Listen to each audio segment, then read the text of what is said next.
Hi ಎಲ್ಲರಿಗೂ ನಮಸ್ಕಾರ. ಏನಂದರೆ ನನ್ನ ಮಗಂದು ಸ್ವಿಮ್ಮಿಂಗ್ ಕ್ಲಾಸ್ ಇತ್ತು, ಅದಕ್ಕೆ ಹೋಗ್ತಾ ಇದ್ವಿ. ಹೋಗ್ಬೇಕಾದ್ರೆ ನೋಡಿ ಎಷ್ಟು ಡಿಸ್ಟೆನ್ಸ್ ಮೇಂಟೈನ್ ಮಾಡಿ ನಿಂತ್ಕೊತಾರೆ ಇವರು ಜಪಾನ್ದವರು ಅಂತ. ಹಾಗೆ ಮಳೆ ಬರ್ತಾ ಇತ್ತು, ಸೊ ಬಸ್ಸಿಗೆ ವೇಟ್ ಮಾಡ್ತಾ ಇದ್ವಿ.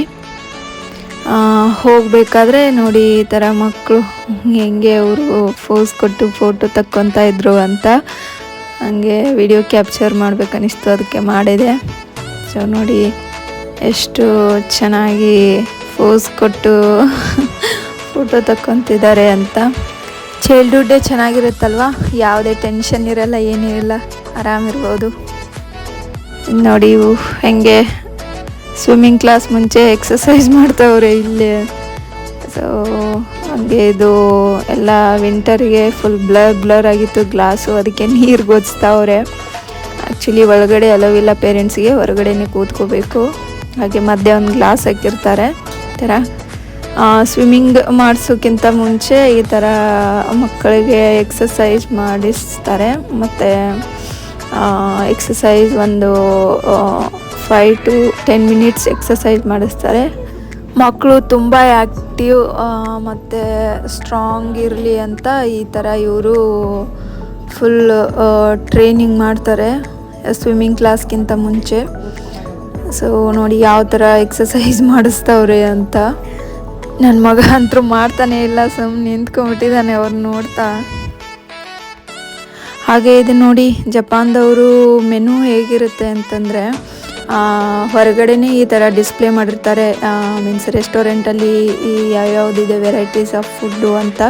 ಸೊ ಈ ಥರ ಎಲ್ಲ ಆರ್ಟಿಫಿಷಿಯಲ್ ಆಗಿ ಡೆಕೋರೇಷನ್ ಮಾಡಿ ಹೊರಗಡೆನೇ ಅದರ ರೇಟು, ಹಾಗೆ ಯಾವ್ಯಾವ ಫುಡ್ ಇದೆ, ವೆರೈಟೀಸ್ ಆಫ್ ಫುಡ್ಡು ಎಲ್ಲ ಈ ಥರ ಹೊರಗಡೆ ಡಿಸ್ಪ್ಲೇ ಮಾಡಿರ್ತಾರೆ ನೀಟಾಗಿ.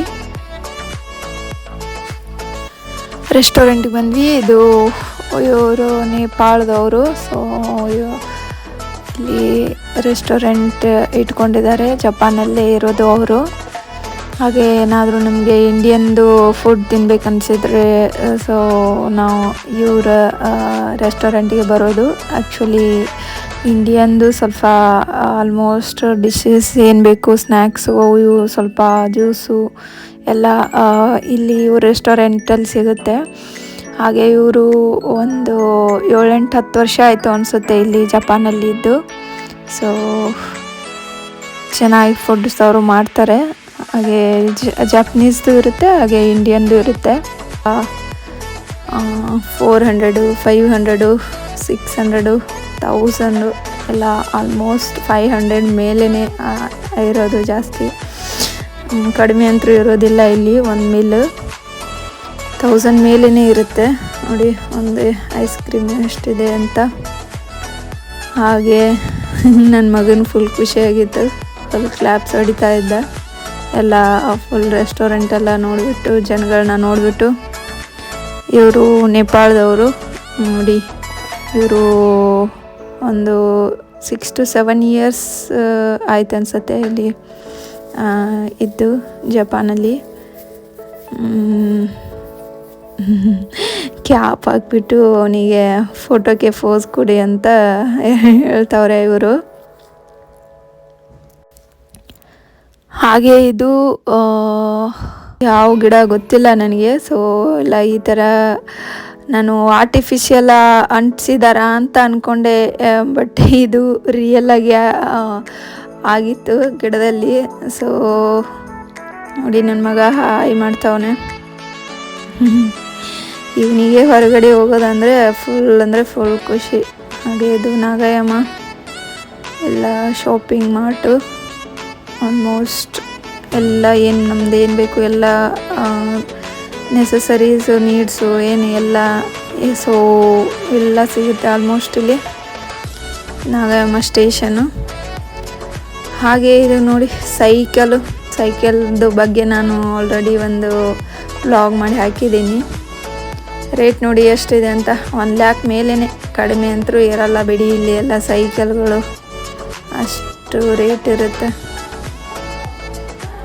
ಹಾಗೆ ಜಾಸ್ತಿನೇ ಇಲ್ಲಿ ಸೈಕಲ್ ಯೂಸ್ ಮಾಡೋದಲ್ವಾ, ಸೊ ಅದಕ್ಕೆ ಜಾಸ್ತಿ ಇಟ್ಬಿಟ್ಟವ್ರ ರೇಟು. ಹಾಗೆ ನೋಡಿ ಇದು ಜ್ಯೂಸ್ ಮೆನು ರೇಟ್ ಎಷ್ಟಿದೆ ಅಂತ. ಒಂದು ಲಸ್ಸಿಗೆ 300-400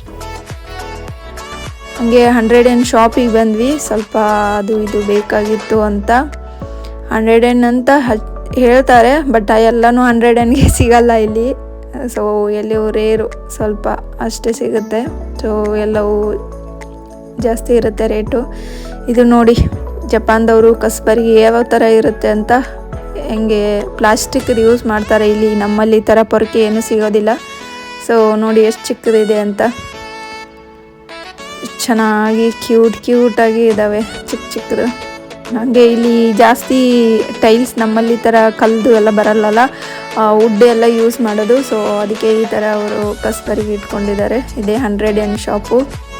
ಹಾಗೆ ಇದು ಆಟ ಆಡಲಿಕ್ಕೆ ಮಕ್ಕಳಿಗೆ ಏನಂದರೆ ಇದರಲ್ಲಿ ಕಾಯಿನ್ ಹಾಕಬೇಕು, ಕಾಯಿನ್ ಹಾಕಿದರೆ ಸೊ ಅದು ಡಾಲ್ ಬರುತ್ತೆ ಅಂತ ಹೇಳ್ತಾರೆ, ಬಟ್ ಬರೋದಿಲ್ಲ ರೀ, ಏನು ಸುಮ್ಮನೆ ಹಾಕೋದು ಕಾಯಿನು. ಇದು ನೋಡಿ ಬಸ್ ಯಾವ ಥರ ಇರುತ್ತೆ ಇವ್ರದ್ದು, ಜಪಾನ್ದವ್ರದ್ದು. ಆ್ಯಕ್ಚುಲಿ ಇಲ್ಲಿ ಇವರು ಬಸ್ಸಿಗೆ ವಿಂಡೋಗಳು ಇರೋದಿಲ್ಲ, ಹಾಗೆ ನಮ್ಮ ಬಸ್ಗಳ ಥರ ಹೈಟು ಇರೋದಿಲ್ಲ.